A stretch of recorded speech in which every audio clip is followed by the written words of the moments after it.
मैं बहुत खुश हूँ। मेरे जैसे करोड़ों मुसलमान इस देश में बहुत खुश हैं। चंद अपराधियों की वजह से सारे मुसलमान खतरे में नहीं आ जाते। सब लोग बड़े खुश रहते हैं आपस में, सब अच्छी जिंदगी जी रहे हैं। छोटी मोटी घटनाएं इतने बड़े देश में होती रहती हैं। जब उमेश पाल या राजू पाल की हत्या होती है तो किसी को नहीं लगता कि किसी हिंदू की हत्या हुई है। जब कोई मुसलमान अपराधी पे कार्रवाई होती है तो उनको लगता है कि एक धर्म के आधार पर कार्रवाई की जा रही है। अगर अपराधी का अधिकार हो सकता है तो एक आम इंसान जिसका कोई भी कसूर नहीं है उसके कोई अधिकार नहीं है। ये अपराधियों के लिए, इनके लिए अंदर से संवेदनाएं निकल कर बाहर आती हैं। तो हमें अपनी पुलिस पे भरोसा होना चाहिए, ना कि अपराधियों पर। अतीक अहमद का बेटा आज मिट्टी में मिल गया। यूपी एसटीएफ द्वारा उसका एनकाउंटर किया गया। एनकाउंटर एक अपराधी का था, लेकिन हत्या इसे न्यायिक व्यवस्था की करार दी गई। इसको एक तरफा कार्रवाई बताई गई। ये भी कहा गया कि कानून वगैरह की क्या आवश्यकता है जब यूपी पुलिस इसी तरीके से कार्य करेगी। मेरे साथ इस विषय पर बात करने के लिए अंबर जैदी जी हैं। अंबर जी, हर बार जब इस तरीके के कोई भी इनकाउंटर होते हैं, पुलिस को संदेह के घेरे में लाना तो बनता है, लेकिन बार बार इसको राजनीतिक रंग देना, क्या ये सही है?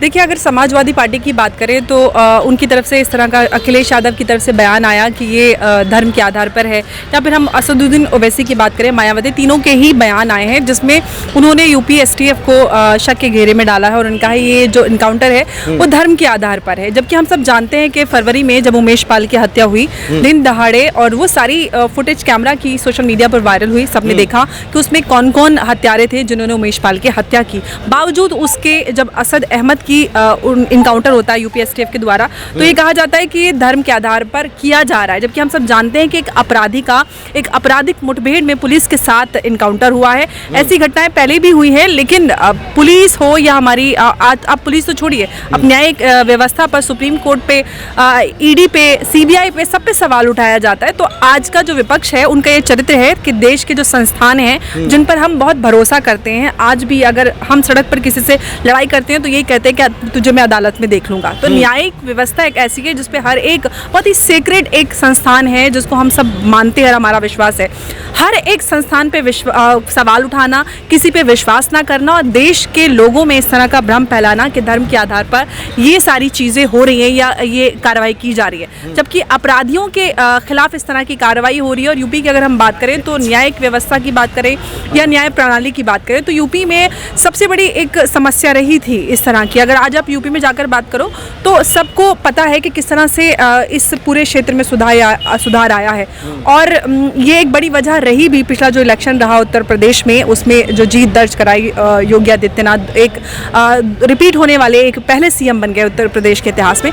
तो मुझे लगता है कि जिस तरह से काम हो रहा है वो उत्तर प्रदेश के देश की जनता को पसंद आ रहा है, लेकिन विपक्ष इस के आधार पर वो भ्रम फैलाता है और अपनी जो उनकी खोई हुई राजनीतिक पृष्ठभूमि है उसको दोबारा जिंदा करने की कोशिश करता है। ओवैसी साहब हैदराबाद में बैठे हुए हैं और टिप्पणी कर रहे हैं उत्तर प्रदेश के इस मसले पर। उन्होंने कहा कि न्याय का गला जो है वो घोटा जा रहा है। क्या अपराधियों से इस तरीके की जो हमदर्दी है वो डेमोक्रेसी के लिए अच्छी है? मैं वही बोल रही हूँ। आप समाजवादी पार्टी की बात करें, समाजवादी पार्टी जो आतंकवादी जिनको कोर्ट ने उनको कन्विक्ट किया था, उनको वो क्या पहुँचाते हैं, न्यायिक उनको पूरी सपोर्ट करते हैं, उनको पैसा देते हैं, जिनको आतंकवादी घोषित किया गया। तो आप ये देखिए कि उनकी जो संवेदनाएं हैं वो हमेशा से अपराधियों के साथ रही। आज अतीक अहमद की, असद अहमद की हम बात करें तो अतीक अहमद कौन है?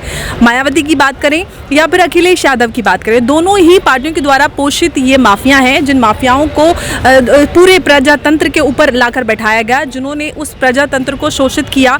और आज उन शोषित लोगों को किस तरह से परिवार उजड़े। उमेश पाल की जो पत्नी है, उन्होंने उत्तर प्रदेश के जो मुख्यमंत्री हैं योगी आदित्यनाथ, उनका शुक्रिया भी अदा किया कि उन्होंने यूपी की एक बेटी का उन्होंने उसके साथ हक किया, इंसाफ किया। और मुझे इस बात की खुशी है कि उत्तर प्रदेश के जो मुख्यमंत्री है योगी आदित्यनाथ, उनके होते हुए मुझे इंसाफ मिला है। अब इस तरह की उम्मीद हम किसी और के राज्य में तो नहीं कर सकते, क्योंकि बहुत सारे ऐसी घटनाएं होती रहती हैं जिन पर कभी कोई कार्रवाई भी नहीं होती और परिवार वाले रोते बिलखते रह जाते। मुझे लगता है कि ये यूपी में जो एक आपराधिक पूरा प्रजातंत्र काफ़ी पैर पसार चुका था, उसको उखाड़ कर फेंका जा रहा है। और यूपी में जिस तरह से माफिया राज, गुंडा राज, ये एक बड़ी समस्या रही है और योगी जी इस पर बहुत ही दृढ़ता के साथ काम कर रहे हैं। ये एक बहुत अच्छी बात है। लेकिन वही बुलडोजर मॉडल, वही दृढ़ संकल्प वाली बात जब हमने देखा कि जब इनकाउंटर हुआ था जब मारा गया था, माफ़ कीजिए, उमेश पाल को, तो एक तथाकथित रूप से फैक्ट चेकर है, वो बाकायदा एक फ़ोटो ट्वीट करता है और कहता है कि प्रयागराज में काबा, और दूसरी पत्रकारिता की एक बहुत बड़ी स्तंभकार वो कहती है लॉ एंड ऑर्डर दुरुस्त है। अब जब इस तरीके की घटना हो जाती है तो राना अयूब कहती है कि अब पता चला अतीक अहमद क्यों कह रहा था कि उसकी जान खतरे में है, डेमोक्रेसी, जुडिशियल सिस्टम कितना टूट चुका है, कितना बिखर चुका है।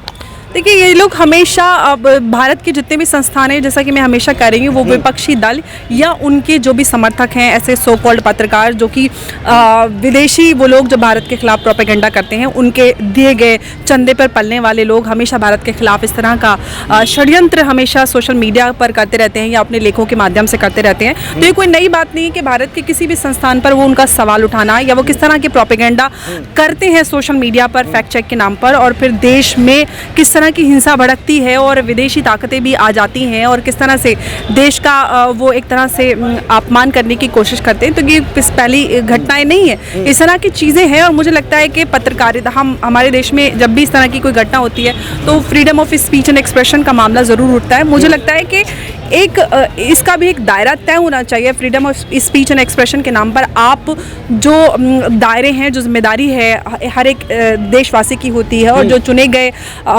चाहे संसद जाने वाले, विधानसभा जाने वाले वो लोग जिनको देश की सेवा करने के लिए चुना जाता है, उनके ऊपर तो बहुत सारे दायरे लागू होते हैं। तो बहुत सारे राजनेता जाते हैं विदेशों में और अपने दायरे उल्लंघन कर आते हैं और फिर भी उनको शर्मिंदगी नहीं होती है। तो मुझे लगता है कि ऐसे लोगों को सैनिटाइज करने की ज़रूरत है कि देश क्या होता है, देशभक्ति क्या होती है, राष्ट्र और राष्ट्रवाद क्या होता है। अंबर जी, अगर हम बात करें अतीक अहमद के पॉलिटिकल बैकग्राउंड की, तो सपा बसपा के साथ ही उसका पॉलिटिकल जुड़ाव रहा है।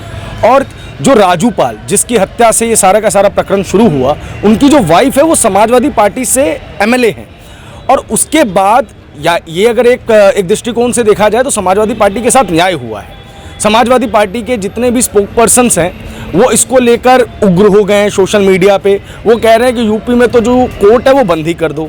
और अगर देखा जाए तो जो उमेश पाल के बॉडीगार्ड थे वो भी तो पुलिस अफसर थे, तो उनके लिए आवाज़ नहीं उठती। लेकिन जब भी किसी गैंगस्टर का कत्ल हो जाता है, इनकाउंटर हो जाता है, उसको सजा दे दी जाती है, तो अचानक से सबकी पीड़ा बाहर आने लग जाती है। यही तो राजनीति है, ये वोट बैंक पॉलिटिक्स इसे कहते हैं कि जब उमेश पाल या राजू पाल की हत्या होती है तो किसी को नहीं लगता कि किसी एक इंसान की या किसी हिंदू की हत्या हुई है। जब कोई मुसलमान अपराधी पे कार्रवाई होती है तो उनको लगता है कि एक धर्म के आधार पर कार्रवाई की जा रही है। इसको कहते हैं धर्म की राजनीति, या फिर आप वोट बैंक पॉलिटिक्स कह सकते हैं। अभी मैं एक टीवी डिबेट में थी जिसमें समाजवादी पार्टी के एक प्रवक्ता हैं, उन्होंने कहा कि आप ऐसे तो फिर कोर्ट्स पे भी आप बुलडोजर चला दीजिए। बहुत बड़ी बात है कि जिन संस्थानों पे हमें बड़ा भरोसा है उनके लिए इस तरह के शब्दों का इस्तेमाल करना, वो भी एक अपराधी के लिए जिसने खुलेआम दिन दहाड़े किसी को मारा हो।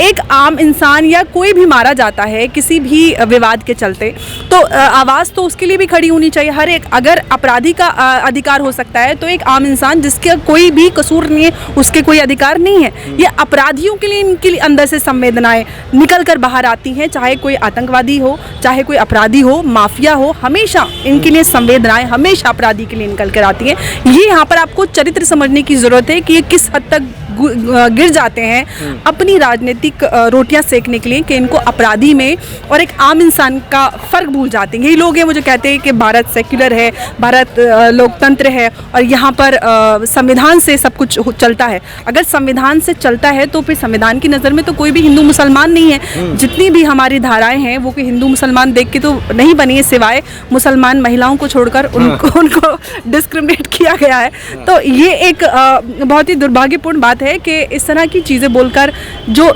आम लोग हैं उनके अंदर जो द्वेष ऑलरेडी बढ़ा हुआ है उसको बढ़ाने का ये लोग काम करते हैं और फिर कहते हैं कि ये सरकार हिंदू मुसलमान करती है। अब जब आप लोग विपक्ष में हैं, आप जनता के मुद्दे नहीं उठाते, उन मुद्दों को उठाने की जिम्मेदारी विपक्ष की होती है। विपक्ष की बड़ी भूमिका होती है। सत्ता पक्ष क्या कर रहा है और कहाँ पर कमी छोड़ रहा है ये आपको सवाल उठाना है। बावजूद उसके आप हिंदू मुसलमान का एक ऐसा समीकरण बनाकर देश के सामने रखते हैं और एक विक्टिम कार्ड खेलने की कोशिश करते हैं, जो मुझे लगता है जो एक डेमोक्रेसी के लिए हेल्दी बिल्कुल भी नहीं है। अखिलेश जी के ट्वीट में दो चीज़ें बहुत इंपॉर्टेंट थी। पहला, झूठा इनकाउंटर, और दूसरा भाईचारे के लिए खतरा। इसके लिए बीइंग अ मुस्लिम, आप मुझे बताइए कि क्या 9 साल से कितनी बार मुस्लिम जो है वो खतरे में आए हैं जब जब ऐसे एनकाउंटर होते हैं? नहीं, मैं सबसे पहली बात तो ये कहना चाहती हूँ कि जब आप ये कहते हैं फेक इनकाउंटर, उनको कैसे पता चला कि ये फेक इनकाउंटर है? सबसे पहला तो सवाल ये है, जब जांच होती है, कोई भी हत्याकांड होता है या कुछ भी कोई वारदात होती है, तो पुलिस और जितने भी हमारी इंटेलिजेंस होती है उनको बड़ा समय लगता है ये जानने के लिए कि आखिर हुआ क्या था। सुशांत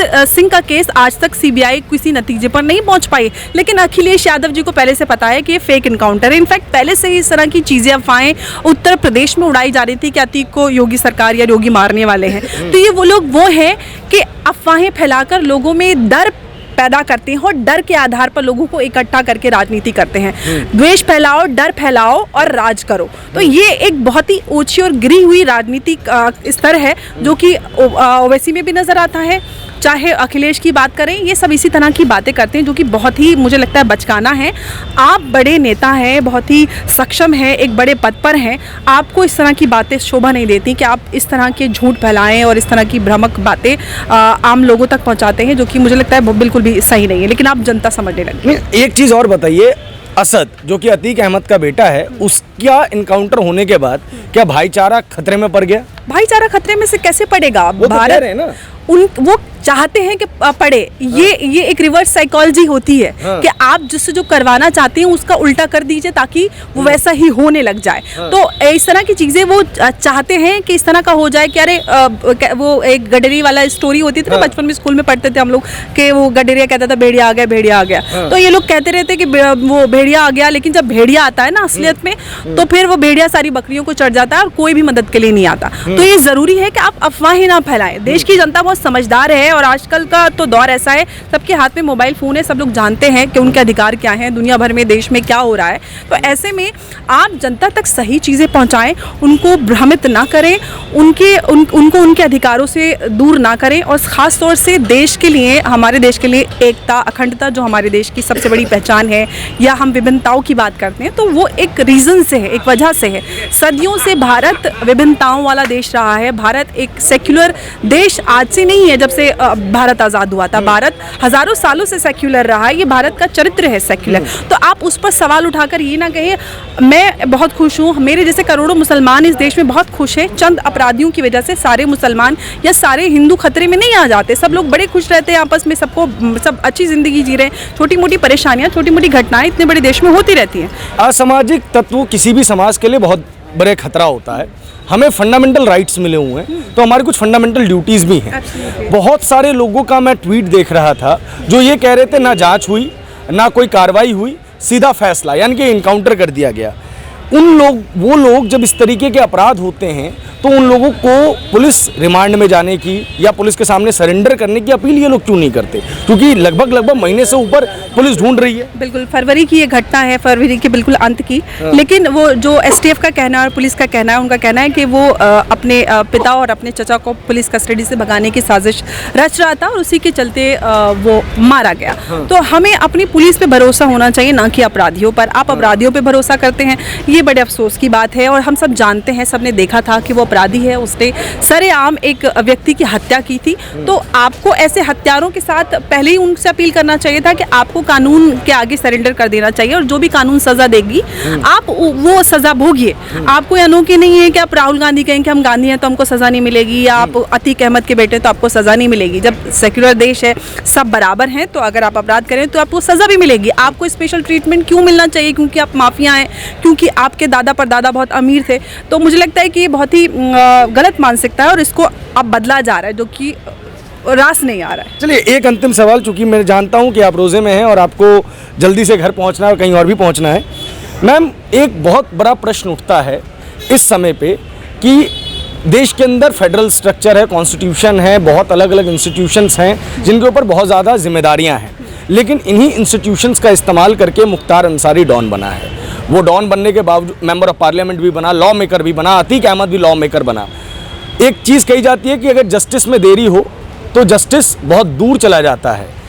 क्या बुलडोज़र मॉडल और एनकाउंटर मॉडल ही इन जैसे अपराधियों का एकमात्र इलाज है? देखिए, मैं इस पे एक बहुत ही अहम बात कहना चाहती हूँ, क्योंकि मैं सोशल एक्टिविज्म में बहुत छोटी उम्र से हूँ, 12 साल से हूँ, और पिछले 10-11 साल से मैं टीवी और मेन स्ट्रीम मीडिया में एक्टिव हूँ और अपनी बात रखती हूँ। मैं हमेशा ये बात कहती हूँ कि सोशल एक्टिविज्म हमारे देश में बहुत ज़्यादा होती है। हमारे देश में ज़रूरत है जुडिशियल एक्टिविज्म की, क्योंकि हम सब जानते हैं जिस तरह का हमारा न्यायिक व्यवस्था है उसमें बहुत ज़्यादा बदलाव की ज़रूरत है।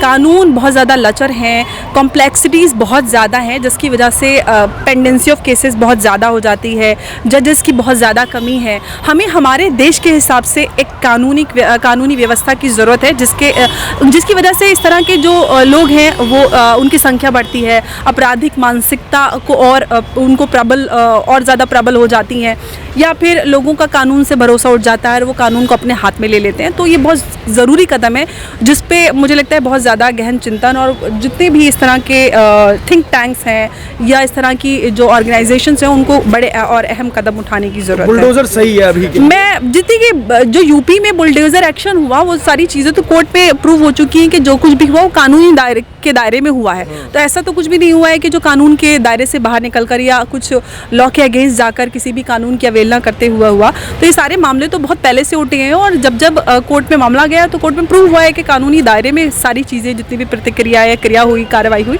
सब कानून के दायरे के अंदर हुई है। बहुत बहुत शुक्रिया, बहुत बहुत धन्यवाद अपना कीमती समय में देने के लिए। धन्यवाद।